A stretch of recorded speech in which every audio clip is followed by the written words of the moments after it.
प्रभु यीशु मसीह के मधुर और पवित्र नाम में आपको मेरा प्यार भरा सलाम स्वीकार हो। मैं परमेश्वर का धन्यवाद करता हूँ आज के इस सुंदर समय के लिए।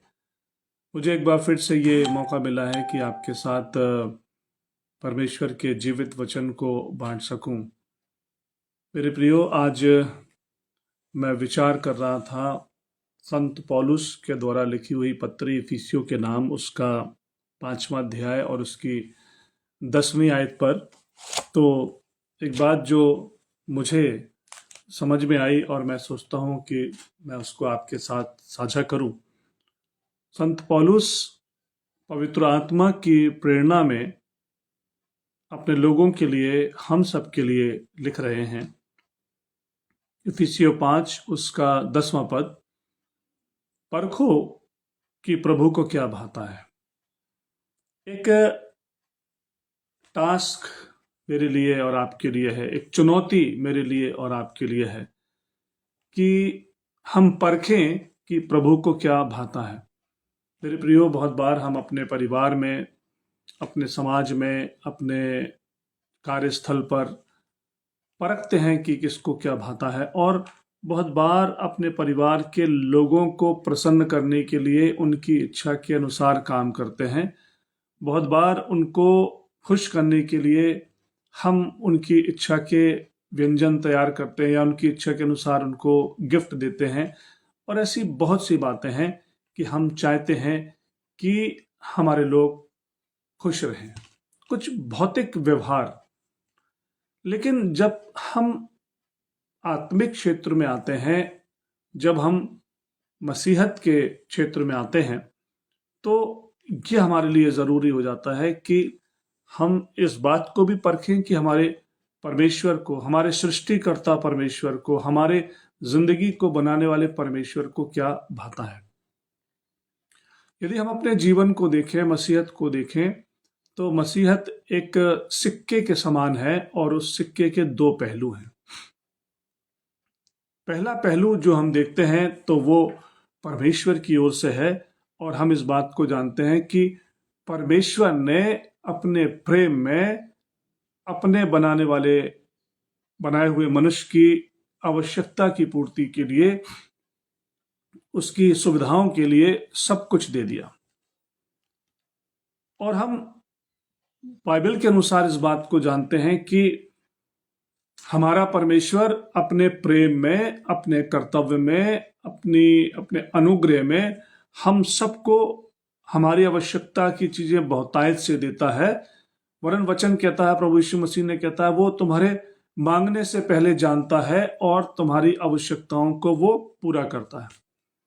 यदि अपन भजन संहिता उसका 34वां अध्याय और उसकी 10वीं आयत पर अपना ध्यान केंद्रित करें, तो वहां हम पाते हैं लिखा हुआ है कि जवान सिंहों को तो घटी होती है और वो भूखे भी रह जाते हैं, लेकिन यहोवा के खोजियों को या यहोवा के डरवैयों को किसी भी भली वस्तु की घटी नहीं होती, क्योंकि वो हमारा परमेश्वर, हमारी चिंता करने वाला परमेश्वर है। हमारा परमेश्वर हमारी जरूरतों को पूरा करने वाला परमेश्वर है। और यही चीज मत्ती रचित सुसमाचार 6वें अध्याय की 8वीं आयत में या 32वीं आयत में और लूका रचित सुसमाचार के 12वें आयत में भी लिखा है कि तुम्हारा पिता तुम्हारे मांगने से पहले ही जानता है कि तुमको किस वस्तु की आवश्यकता है, तुम्हारी क्या आवश्यकता, और वो हमको देता है। तो ये सिक्के का एक पहलू है जो परमेश्वर का है और वो हमको सब कुछ दे रहा है। लेकिन जब हम सिक्के के दूसरे पहलू में आते हैं और हम अपने आप को उस पहलू में पाते हैं, तो हमको ये जानने की जरूरत है कि अब हमारे परमेश्वर को क्या भाता है। जो हमको भाता है वो उसने हमको बहुतायत से दिया। अब उसको क्या भाता है, हम इसको परखें और उसके अनुसार अपनी जिंदगी में काम करें। तो परमेश्वर के जीवित वचन अर्थात तो बाइबल के अनुसार जब हम इस बात को देखते हुए आगे बढ़ते हैं, समझते हुए आगे बढ़ते हैं, तो हमारे सामने एक बात आती है कि हमारा परमेश्वर जो है वो हृदय की सच्चाई से प्रसन्न होता है, वो पूरी ईमानदारी से प्रसन्न होता है, वो कंप्लीट ऑनेस्टी से प्रसन्न होता है, और चाहता है कि उसके लोग जिनकी जरूरतों को उसने अपने स्वर्गीय भंडार से पूरा किया है, उसके लोग जिनको उसने किसी भली वस्तु की घटी नहीं होने दी, वो अपने हृदय की सच्चाई के साथ उसके पास आए, अपनी पूरी ईमानदारी के साथ उसके पास आए। और हम कितनी ईमानदारी के साथ अपने परमेश्वर के चरणों पर आते हैं, या कितनी हृदय की सच्चाई के साथ परमेश्वर के चरणों पर आते हैं, वो जानता है। क्योंकि बाइबल कहती है, और हम इस बात को पढ़ते हैं पहला शामुएल उसके 16वें अध्याय की 7वीं आयत में, कि यहोवा का देखना मनुष्य का सा देखना नहीं है। मनुष्य तो बाहर का रूप देखता है, लेकिन परंतु यहोवा की दृष्टि मनुष्य के मन पर लगी रहती है। हमारा परमेश्वर हमारे मनों को जांचने वाला परमेश्वर है। हम कितनी सच्चाई के साथ परमेश्वर के चरणों पर आते हैं, हम कितनी ईमानदारी के साथ अपने परमेश्वर के पास आते हैं, हम कितने कोमलता के साथ, कितनी दीनता और कितनी नम्रता के साथ परमेश्वर के चरणों पर आते हैं, परमेश्वर सब कुछ जानता है। और हम कितने बनावटी रूप में परमेश्वर के पास आते हैं, परमेश्वर ये भी जानता है। मेरे प्रियो, बाइबल में हम इस बात को देखते हैं, इस घटना को देखते हैं कि जब राजा दाऊद अपनी निर्बलता में, अपने जिस्मानी जरूरतों के अनुरूप वो किसी जब पाप में गिर जाता है, और जब नातान नबी आकर के उसका पाप उसके ऊपर प्रकट करता है, तो राजा दाऊद अपने आप में व्याकुल होता है। वो अपनी निर्बलता को, अपनी गलती को, अपने गुनाह को पहचान कर और पूरे पश्चाताप के साथ परमेश्वर के चरणों पर आता है। और भजन संहिता 51वां अध्याय जैसा अध्याय लिखता है, और भजन संहिता 51 अध्याय की 6वीं आयत में आकर के वो कहता है कि देख तू हृदय की सच्चाई से प्रसन्न होता है। देख तू हृदय की सच्चाई से प्रसन्न होता है। और राजा दाऊद जो है, वो अपनी जिंदगी की उस निर्बलता को, उस कामों को लेकर खुल के परमेश्वर के चरणों पर वो झुकता है और अपनी सारी गलती को मानता है। मेरे प्रियो, आज मेरे लिए और आपके लिए ये बहुत जरूरी है। मैं मानव हूं, आप मानव हैं, और मनुष्य होने के नाते बहुत सी परीक्षाएं हमारे सामने आती हैं, बहुत से प्रलोभन हमारे सामने आते हैं, बहुत सी आंखों की अभिलाषा है, बहुत सी शरीर की अभिलाषा है, बहुत सी जीविका के घमंड की बातें हैं हमारे सामने आती है, और बहुत बार हम उनमें फंसते हैं, गिरते हैं।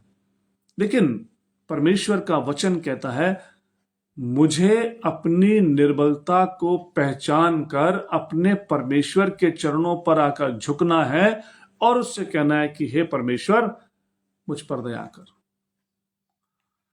और वचन ये भी कहता है कि यदि उस निर्बलता में हम असफल होते हैं और अपने हृदय की सच्चाई को प्रकट नहीं कर पाते, अपने हृदय में सच्चाई को ला नहीं पाते, तो भजन संहिता 51 अध्याय के 10वीं आयत में जो दाऊद प्रार्थना करता है, आज मुझको और आपको भी वही प्रार्थना लेकर अपने परमेश्वर के चरणों पर आना है। और वो दाऊद कहता है, हे परमेश्वर, मेरे अंदर शुद्ध मन उत्पन्न कर।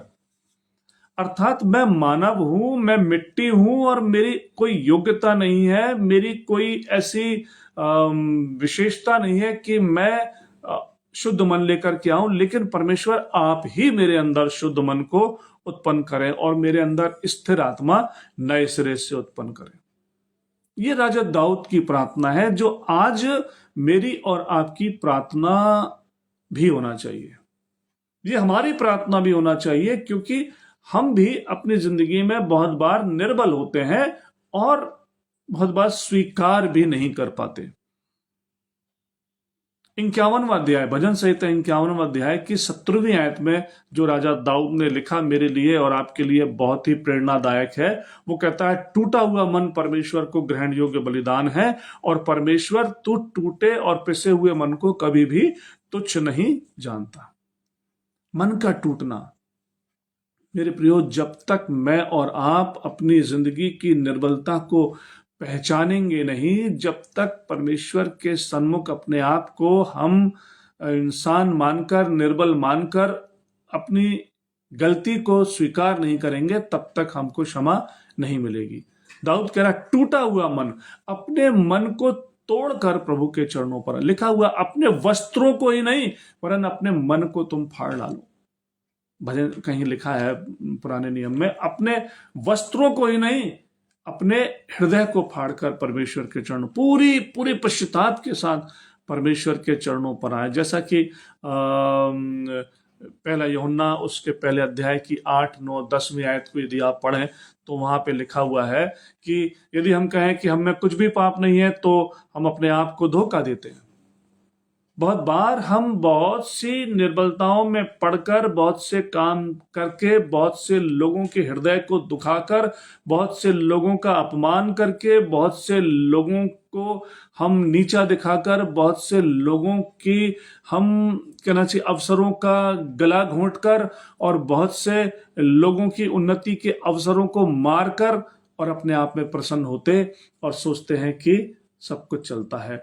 लेकिन परमेश्वर इस बात को कह रहा है, वचन इस बात को कहता है, यदि हम कहें कि हमें कुछ भी पाप नहीं तो अपने आप को धोखा देते हैं और हम में सत्य नहीं, हम में सच्चाई नहीं है। और जहां सच्चाई नहीं है वहां हम परमेश्वर को ग्रहण योग्य नहीं है। यदि हम अपने पापों को मान लें, नेक्स्ट अगला जो कदम है, यदि हम अपने पापों को मान लें तो वो हमारे पापों को क्षमा करने और हमें सब प्रकार के अधर्म से शुद्ध करने में विश्वास योग्य और धर्मी है। यदि हम अपने पापों को मान लें, यदि हम अपनी निर्बलताओं को पहचान लें और अपने हृदय को तोड़कर पूरी गंभीरता के साथ अपने परमेश्वर के चरणों पर आए तो वो हमें सब पापों से क्षमा करने, शुद्ध करने में विश्वास योग्य और धर्मी। और यदि हम कहें कि हमने पाप नहीं किया, ये बहुत बार मेरी और आपकी निर्बलता होती है। हमारी निर्बलता होती है कि बहुत कुछ करने के बाद भी हम कहते हैं कि हमने ऐसा कुछ नहीं किया। ये ढिठाई है और इस ढिठाई से परमेश्वर घृणा करता है। यदि हम कहें कि हमने पाप नहीं किया तो उसे झूठा ठहराते, उसे यानी यीशु मसीह को झूठा ठहराते हैं और उसका वचन हम में नहीं है। पहला यूहन्ना पहला अध्याय उसकी 8 पद से 10 आयत तक मैंने आपके लिए मेरे लिए पढ़ी है। मेरे प्रिय भाइयों बहनों, जब राजा दाऊद नतान नबी के द्वारा वो बातें सुनकर, उनको समझकर और जब परमेश्वर के चरणों पर आता है, इस बात को कहता है कि देख तू हृदय की सच्चाई से प्रसन्न होता है, तो वो अपने टूटे हुए हृदय को लेकर के आता। भजन संहिता में 5वें अध्याय की 6वीं आयत में इस बात को कहता है, मैं अपनी खाट आंसुओं से भिगोता हूं, प्रति रात मेरा बिछोना भीगता है। कितना रोता है राजा दाऊद, कितना विलाप करता है, कितना पश्चाताप करता है और कहता है भजन 56 के 8वें पद में कि मेरे आंसुओं को तू अपनी कुप्पी में रख ले। मेरा स्मरण कर, मेरे पश्चाताप को स्मरण कर, मेरे विलाप को स्मरण कर, मेरे हृदय की सच्चाई को स्मरण कर, मेरे टूटे हुए हृदय को स्मरण कर और मेरे लिए अपनी दया को उंडेल दे। मेरे प्रिय भाइयों बहनों, आज मेरे लिए और आपके लिए बहुत बार ये चुनौती सामने आती है कि हम अपनी जिंदगी में अपनी निर्बलता को किस हद तक ग्रहण करते। देखिए, परमेश्वर का वचन कहता है कि सबने पाप किया और परमेश्वर की महिमा से रहित है। मैंने क्या किया है, मैंने किसके विरुद्ध किया है, परमेश्वर तो जानता ही है, क्योंकि लिखा हुआ ना कि परमेश्वर तो मनों का जांचने वाला परमेश्वर है। लेकिन मैं भी तो जानता हूं, आप भी तो जानते हैं कि मैंने या हमने किसका दिल दुखाया, हमने अपने कामों से किसको तकलीफ दी है। और यदि मैंने अपने व्यवहार से, अपने वचनों से, अपने कर्मों से किसी को तकलीफ दी है तो स्मरण कीजिए कि परमेश्वर हमारी तकलीफों को भी स्मरण नहीं करेगा। क्या सोचकर हम परमेश्वर के पास आते हैं, कौन सी मनसा को लेकर परमेश्वर के चरणों पर आते हैं, कौन से हृदय को लेकर परमेश्वर के पास आते हैं, कितनी सच्चाई होती है हमारे हृदय में, यह आज मुझको अपने आप से पूछना है। मैं याद करता हूं, अक्सर मैं याद करता हूं लूका रचित सुसमाचार के 18वें अध्याय में वो जो दृष्टांत प्रभु यीशु मसीह ने कहा था कि एक चुंगी लेने वाला और एक फरीसी जो मंदिर में आए और उन्होंने प्रार्थना की। और फरीसी ने किस तरीके से प्रार्थना की कि मैं तो सप्ताह में 2 बार उपवास रखता हूं, अपनी कमाई का 10वांश देता हूं और मैं इस चुंगी लेने वाले के समान व्यभिचारी नहीं हूं। वो अपनी विशेषताओं को, यानी आत्म विशेषताओं को परमेश्वर के चरणों पर रख रहा है। वो अपने आत्म विश्वास को परमेश्वर के चरणों पर रखता है और चुंगी लेने वाला कहता है, हे परमेश्वर मुझ पापी पर दया कर। वो छाती पीट कर अपने हृदय को तोड़कर प्रभु के चरणों पर आता है। वो अपने हृदय की सच्चाई के साथ परमेश्वर के चरणों पर आता है। वो अपने मन को शुद्ध करके परमेश्वर के चरणों पर आता है और उसके टूटे हुए मन को परमेश्वर ग्रहण करके उसको धर्मी ठहराया जाकर उसके घर पे भेजता है। मेरे प्रिय भाइयों बहनों, आज मेरे लिए, आपके लिए ये एक चुनौती है, ये चेतावनी है कि हम अपने हृदय को परखें। परमेश्वर ने तो हमारे लिए सब कुछ किया, अपना एक लौता पुत्र दे दिया ताकि हम जब उस पर विश्वास करें तो हम नाश ना हो परंतु हम अनंत जीवन को पाएं। सिक्के का पहला पहलू। दूसरा पहलू यह कि मैं भी तो अपने हृदय को सच्चाई के साथ लेकर परमेश्वर के चरणों पर आऊं, क्योंकि मेरा परमेश्वर मेरे बलिदानों को नहीं, मेरे उपहारों को नहीं, मेरे हृदय की सच्चाई को ग्रहण करना चाहता है। आज मुझे अपने आप से प्रश्न पूछना है, क्या है मेरे हृदय की सच्चाई? मेरे हृदय में कितनी सच्चाई है? प्रभु ने कहा था ना मत्ती रचित सुसमाचार के 7वें अध्याय में 15वीं आयत में कि झूठे भविष्यवक्ताओं से तुम सावधान रहो, हे कपटी शास्त्रियों और फरीसियों तुम पर हाय। आज मेरी स्थिति क्या है? क्या मैं कोई झूठा भविष्यवक्ता तो नहीं? क्या मैं कोई झूठा विश्वासी तो नहीं? आज मुझे अपना निरीक्षण करने की जरूरत है। बहुत बार हम विश्वासी दूसरों की जिंदगी को देखकर अपने जीवन में आगे बढ़ते हैं, लेकिन परमेश्वर का वचन कहता है कि तुम अपने मन को जांच लो, पहले अपने आप को जांच लो, पहले अपने आप को परख लो। यदि किसी भी प्रकार की कोई निर्बलता है, किसी भी प्रकार की कोई कमी है, उसे स्वीकार करके परमेश्वर के चरणों पर आओ। प्रभु कहते हैं, हे सब परिश्रम करने वालों और बोझ से दबे हुए लोगों, तुम मेरे पास आओ, मैं तुम्हें विश्राम दूंगा। मेरे पास आओ, अपना हृदय तोड़कर परमेश्वर के पास आओ, अपने हृदय की सच्चाई को लेकर परमेश्वर के चरणों पर आओ। क्या भेंट लेकर हम आते हैं? यीशु मसीह ने कहा ना, यदि तू वेदी पर अपनी भेंट लेकर आया, वहां तुझे स्मरण आए कि तेरे भाई के मन में तेरे प्रति बैर है, अपनी भेंट छोड़ दे, पहले जा अपने भाई से मेल कर, पहले अपने हृदय को शुद्ध कर, पहले अपने मन को शुद्ध कर, पहले अपने रिश्तों को शुद्ध कर, पहले अपने स्वभाव को शुद्ध कर और फिर आकर के तू भेंट चढ़ा। क्योंकि यदि मेरा हृदय शुद्ध नहीं, मेरे हृदय में सच्चाई नहीं, तो मैं मसीही नहीं। यदि मेरे हृदय में सच्चाई, देख तू हृदय की सच्चाई से प्रसन्न होता है। देख मेरे प्रियो, आज मुझको और आपको स्वयं को जांच कर आगे बढ़ना है। इसके पहले कि हम समाज को देखें, इसके पहले कि हम अन्य लोगों को देखें, बहुत जरूरी है परमेश्वर के वचन रूपी आईने में हम अपने आप को देखें। मैं कौन हूं, कैसा हूं, कहां हूं, मेरा विश्वास क्या है, मेरी सच्चाई क्या है, मेरी मसीहत क्या है, मेरी जिंदगी क्या है। मुझको मुझसे बेहतर कोई नहीं जानता और परमेश्वर तो मनों का जांचने वाला परमेश्वर है। मेरे प्रियो, आज की सुबह प्रभु ने मेरे मन में इस बात को डाला कि मैं अपने आप को परखूं, मैं अपने आप को जांचूं, मैं अपने आप को जानूं और वैसे ही परमेश्वर के चरणों पर आऊं, क्योंकि टूटा हुआ हृदय परमेश्वर को ग्रहण योग्य बलिदान है। परमेश्वर टूटे और पिसे हुए मन को कभी तुच्छ नहीं जानता, लेकिन घमंड का हृदय, घमंड से चढ़ी आंखें, लिखा हुआ है परमेश्वर को इनसे घृणा है। परमेश्वर हम सब पर दया करे। प्रभु यीशु मसीह के पवित्र नाम में आपको आशीष मिले। धन्यवाद। जय मसीह की।